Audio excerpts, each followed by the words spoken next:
Hello students, welcome to the अग्नीज online classes. और आज की क्लास में हम आगे बढ़ाएंगे क्लास 12th अकाउंटिंग का chapter cash flow statements. So students, आज हम इलस्ट्रेशन 19 करने वाले हैं और इसमें भी हम cash flow from operating activities निकालना सीखेंगे। तो आइए देखते हैं कि इसमें क्या क्या दिया हुआ है और उसको हमको किस तरह से टेबल में लगाना है।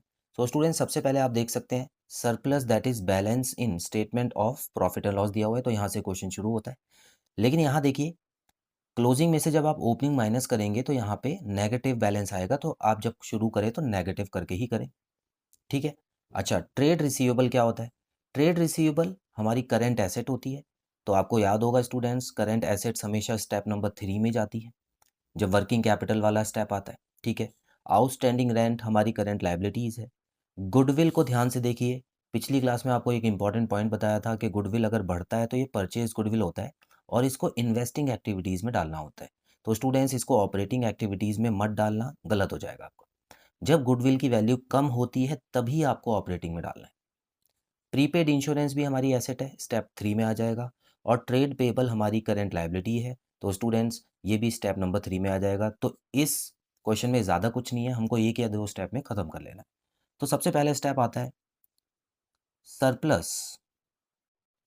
Surplus that is balance in statement of balance in statement of P and L. ठीक है। तो यहां पर आप देख सकते हैं, जब आप 1,10,000 में से 1,20,000 माइनस करेंगे तो आपका जो बैलेंस आएगा वो नेगेटिव आएगा, जाहिर सी बात है। तो ये लीजिए, इसको आप इस तरह से ब्रैकेट में लिखिएगा। ठीक है स्टूडेंट्स।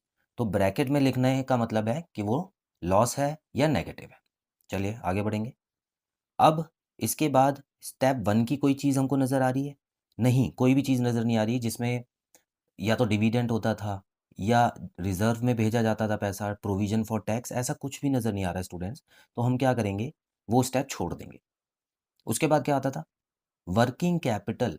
उसके बाद आता था हमको नॉन कैश ट्रांज़ैक्शंस, है ना? नॉन कैश या नॉन ऑपरेटिंग ट्रांज़ैक्शंस को प्लस माइनस करना था। तो स्टूडेंट्स, यहाँ पे ना डेप्रिसिएशन दिया हुआ है, ना ऐसा कोई ट्रांज़ैक्शन है जो कि नॉन कैश है। गुडविल था, लेकिन गुडविल की तो वैल्यू बढ़ रही है, तो ये हमको लिखना नहीं है। तो इसी वजह से इसको हम कैंसल आउट कर देते हैं। ठीक है, इसको नहीं लिखेंगे हम लोग। जितना भी दिया हुआ है करंट एसेट और करंट लायबिलिटी का दिया हुआ है। तो मैं क्या करूँगा, सीधा-सीधा यहाँ पर मैं लिख देता हूँ ऐड एंड सब्ट्रैक्ट। ठीक है, ऐड एंड सब्ट्रैक्ट या लेस। ठीक है। तो अब यहाँ पर आप सबसे पहले देख सकते हैं स्टूडेंट्स, ट्रेड रिसीवेबल एक करंट एसेट होती है। तो करंट एसेट की वैल्यू कम हो रही है, तो करंट एसेट की वैल्यू कम होने का मतलब है हमने कुछ बेचा है, जाहिर सी बात है। तो इसका मतलब है कि पैसा आया होगा। तो यहाँ पर आप लिखिएगा ट्रेड रिसीवेबल्स। ट्रेड रिसीवेबल्स, और कितना अमाउंट है स्टूडेंट्स? 12,000 रुपये हमारे पास आया है, तो मैंने ऐड कर दिया। उसी तरह आउटस्टैंडिंग रेंट की बात आती है। आउटस्टैंडिंग रेंट मतलब करंट लायबिलिटी, और करंट लायबिलिटी यहाँ पे कम हो रही है स्टूडेंट्स, तो इसका मतलब हमारे पास से पैसा गया होगा क्योंकि हमने उधार अपना कम किया है ना? तो पैसा गया होगा, तो यहाँ पर हम लिखेंगे आउटस्टैंडिंग, लेस में लिखेंगे आउटस्टैंडिंग रेंट। और कितने से कम हो रही है? 42 माइनस 24। तो स्टूडेंट्स यहाँ पे आ गया 18,000। ठीक है। इसको ब्रैकेट में मत डालिएगा क्योंकि ये ऑलरेडी लेस वाले कॉलम में लिखा है ना, तो इसको ब्रैकेट में नहीं डालना आपको। जब कोई ऐसी चीज़ लिखी होती है जो नॉर्मली पॉजिटिव होती है लेकिन कभी कभी नेगेटिव हो जाए, तो उसको हम ब्रैकेट में डालते हैं।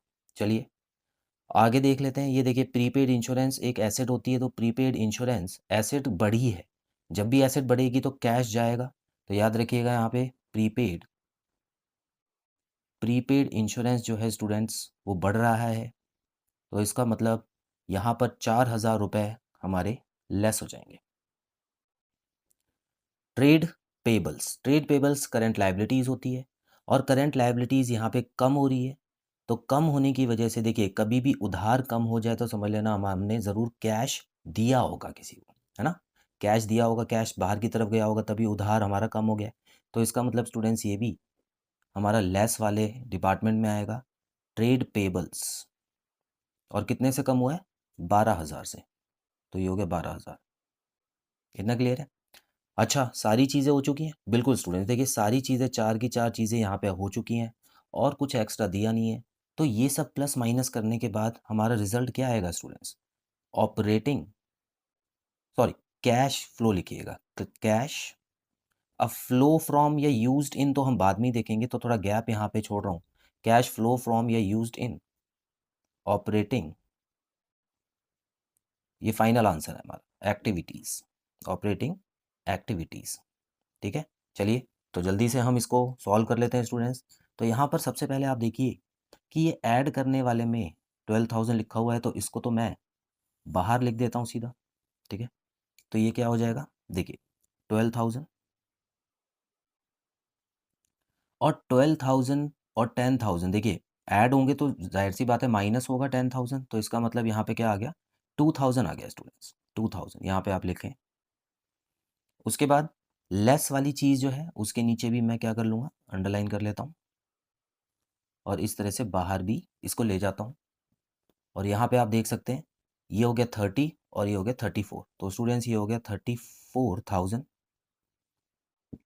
मतलब लेस वाला अमाउंट जो है वो काफ़ी बड़ा है और यही हमारा आंसर भी होगा। आप देखिए 34,000 नेगेटिव में है और 2,000 जब प्लस में है, तो इसका मतलब हमारा जो आंसर आएगा वो आएगा 32,000 माइनस में।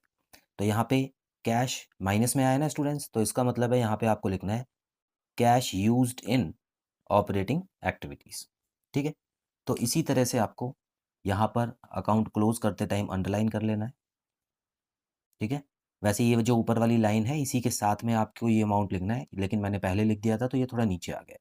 आपको ज़्यादा लाइन्स नहीं खींचनी है, जो मतलब की लाइन्स है सिर्फ वही खींचनी है। तो आई होप स्टूडेंट्स आपको बहुत अच्छे से क्लियर हो ये क्वेश्चन, जिसमें हमने cash flow from operating activities निकालना सीखा। तो बहुत जल्द मिलते हैं अगली क्लास में नए क्वेश्चन के साथ। Till then bye bye.